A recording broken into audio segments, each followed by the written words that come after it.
Hola, soy Juan Sebastián Restrepo, gerente de inversiones en Scandia. Bienvenidos a Invested, Escuela para Inversionistas. Y en esta lección voy a hablarles de materializar las inversiones. Y en este capítulo voy a hablarles específicamente de 3 tipos de inversiones. Voy a hablar de renta fija, renta variable y activos alternativos. Es el activo financiero emitido más grande a nivel mundial, que supera más de 106 trillones de dólares en el mercado financiero. Estos 106 trillones, para ponerlo en perspectiva, equivalen cerca de 5 veces el valor, poco más de 5 veces el valor total de la economía de Estados Unidos, y de hecho supera en 30 veces el monto total emitido en el mercado accionario global. Por esta razón, la renta fija es uno de los activos más importantes de cara a los inversionistas y a construir un portafolio de inversiones. ¿Y qué es la renta fija?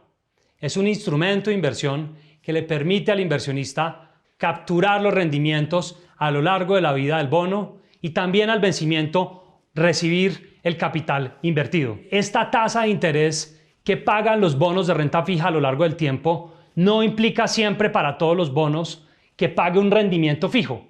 Existe en el mercado diferentes tipos de alternativas y títulos que están atados a diferentes índices del mercado. Por ejemplo, títulos que se encuentran atados a la inflación o incluso títulos que pagan un rendimiento atado a la tasa de interés del Banco Central de determinado país. Una característica importante de la renta fija es que nos permite capturar diferentes ciclos económicos y diferentes tipos de tasas en diferentes emisores del mercado. Y esa es una gran oportunidad que nos ofrece esta clase de activo. Y en renta fija hay diferentes tipos de emisores, gobiernos que normalmente emiten deuda en los mercados a nivel global y son un emisor importante de este tipo de títulos y lo hacen principalmente para financiar su operación. En segundo lugar, tenemos las corporaciones, las empresas que emiten deuda, bien sea para financiar sus planes de crecimiento de corto o mediano plazo o también financiar su operación en los mercados. Y en tercer lugar, tenemos el sector financiero, que también es un emisor importante de renta fija a nivel global. Y de esta manera los inversionistas participan financiando este tipo de emisiones en los mercados a una tasa de interés pactada inicialmente en la emisión de estos títulos. Para el inversionista es muy importante tener en cuenta el riesgo en el que se está invirtiendo. No es lo mismo invertir en una compañía reconocida que tiene un negocio probado, que tiene resultados entregándolos constantemente y consistentemente durante diferentes momentos del tiempo, a de pronto una compañía que está enfrentando mayores retos en su operación. Y es por esa razón, de nuevo, que es muy importante cuando se invierte en renta fija reconocer y conocer muy bien el riesgo en el que se está invirtiendo. A mayor riesgo en un emisor, probablemente va a obtenerse un mayor rendimiento, pero a su vez también se están asumiendo riesgos mayores, como es la probabilidad incluso de impago de este emisor. Entonces, es un elemento importante en la renta fija también para tener en cuenta los riesgos. Y con estos elementos quisiera cerrar con las grandes características importantes de incluir la renta fija en un portafolio. ¿Y por qué la renta fija es importante? Primero, la renta fija nos ofrece una ventaja importante y nos genera rendimientos a lo largo del tiempo, es decir, generamos ingresos con los pagos de intereses, vamos a percibir esos intereses en nuestro portafolio, sumado también a que vamos a obtener ganancias de capital en el mediano plazo.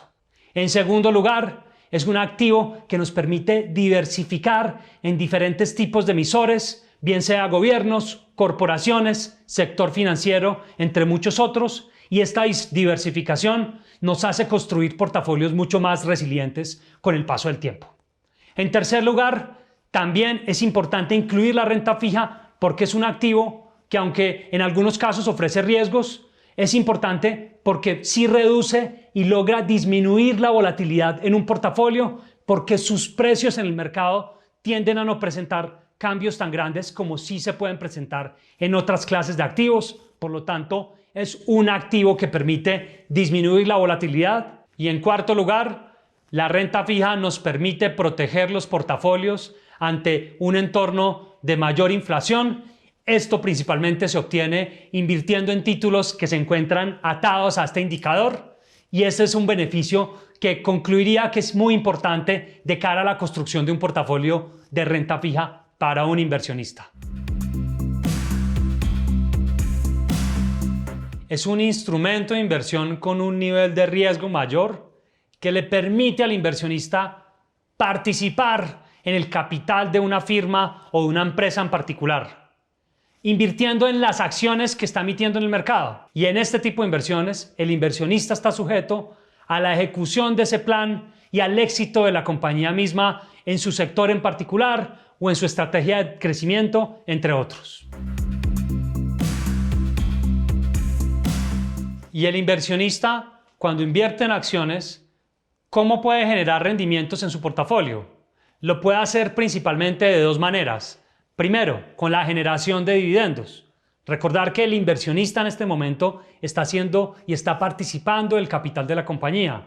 Por lo tanto, en la medida en que la compañía está generando utilidades, a lo largo del tiempo también las va distribuyendo vía dividendos a los inversionistas que hagan parte de su estructura de capital. Y en segundo lugar, un inversionista en acciones puede obtener rendimientos a través de ganancias de capital. ¿Y de qué se trata las ganancias de capital? Son las valorizaciones que se pueden presentar en una compañía en particular o en un sector. Algunas de ellas podrían ser unas condiciones económicas y un entorno de crecimiento favorable en una economía en particular. O también una compañía en específico o un sector en particular que está generando un crecimiento importante o está presentando unas perspectivas muy favorables hacia adelante. Un ejemplo claro podría ser, a lo largo de esta pandemia, hemos visto, por ejemplo, cómo las acciones tecnológicas a nivel global han presentado una valorización importante, teniendo en cuenta que es un sector de alto crecimiento y que podría generar resultados hacia adelante de forma importante. Hay que tener en cuenta que en el corto plazo invertir en acciones podría generar mayor volatilidad en el portafolio de inversiones en el corto plazo. Sin embargo, podría representar mayores rendimientos en el largo plazo para un inversionista. Son vehículos que invierten en activos no tradicionales como infraestructura, finca raíz, crédito privado, fondos de capital privado, entre otras alternativas diferentes. Y estos fondos, de alguna forma, buscan capturar esos rendimientos en el largo plazo.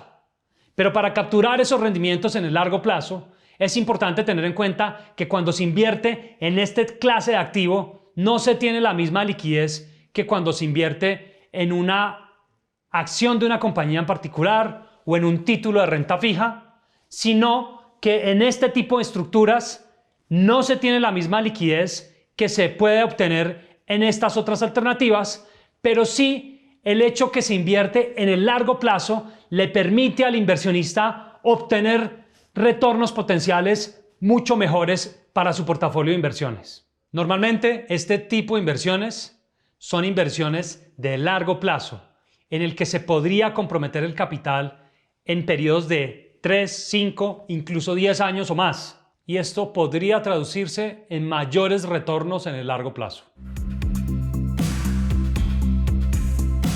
Y el mensaje claro que quiero dejar para cerrar esta lección es que, sin importar el perfil de riesgo que pueda tener como inversionista, usted debería incluir diferentes clases de activos, acciones, renta variable, renta fija, en un portafolio que le permitan tener una mezcla diversificada y que a su vez pueda generar retornos mejores en el largo plazo.